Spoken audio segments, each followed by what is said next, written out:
میدان کربلا میں حضرت امام حسین رضی اللہ تعالیٰ عنہ کے دوست احباب بھتیجے اور بھانجے شہید ہو گئے تو حضرت عباس رضی اللہ تعالیٰ عنہ خدمت امام میں حاضر ہوئے اور کہا کہ اب مجھے میدان میں جانے کی اجازت دیجیے، اب تو حد ہو گئی، ان ظالموں نے ہمارے جولا عزیز شہید کر دیے اور باقی جو ہیں سب پیاس کے مارے نڈال ہو رہے ہیں۔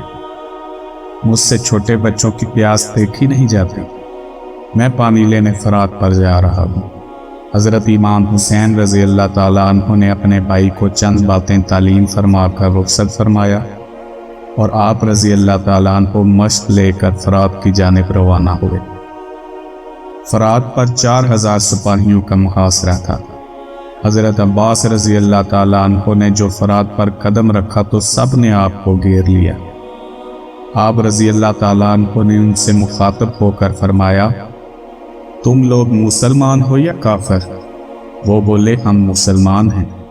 آپ رضی اللہ تعالیٰ عنہ نے فرمایا، مسلمانوں میں یہ کب روا ہے کہ چرند پرند تو پانی پیے اور فرزندان مصطفیٰ پیاسے تڑپیں؟ تم لوگ قیامت کی پیاس سے نہیں ڈرتے؟ ظالموں، جگر گوشہ رسول حسین پیاسا ہے، اس کے بچے پیاسے ہیں، کچھ خیال کرو، بچوں کے لیے تو پانی لینے دو۔ یہ سن کر بھی انسان دلوں پر کچھ اثر نہ ہوا اور سب نے آپ رضی اللہ تعالیٰ عنہ پر حملہ کر دیا۔ آپ رضی اللہ تعالیٰ عنہ نے بھی ان پر حملہ کر کے 80 کو قتل کر ڈالا اور باقی کو منتشر کر کے فرات تک جا پہنچے اور پانی میں اتر کر مشک بھر لیا اور خود چلو میں پانی بھر کر پینا چاہا کہ بہن بھائی اور بچوں کی پیاس یاد آ گئی۔ فوراً چلو کا پانی پھینک دیا اور مشک کندھے پر رکھ کر روانہ ہوئے۔ راہ میں سپاہیوں نے گھیر لیا۔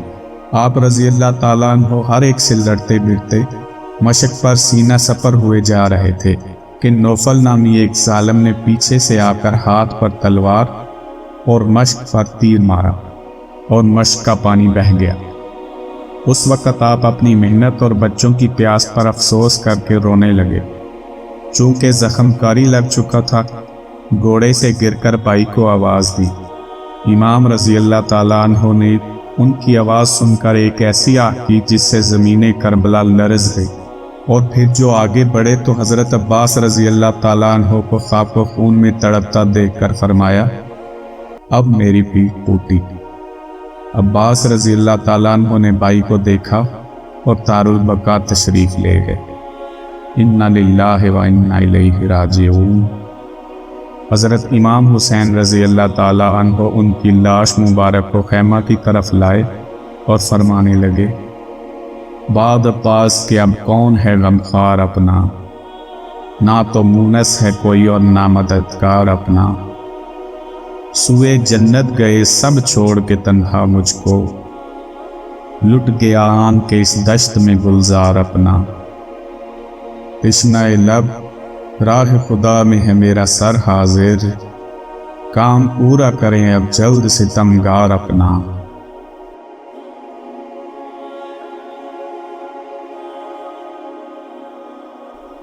اس واقعہ سے ہمیں یہ پتہ چلتا ہے کہ یزیدی بڑے ہی ظالم اور ناعاقبت اندیش تھے۔ انہیں قیامت کے ہولناک دن کا کچھ بھی خیال نہ رہا، حالانکہ مسلمان کو قیامت کا ہولناک منظر کبھی بھی بھولنا نہیں چاہیے۔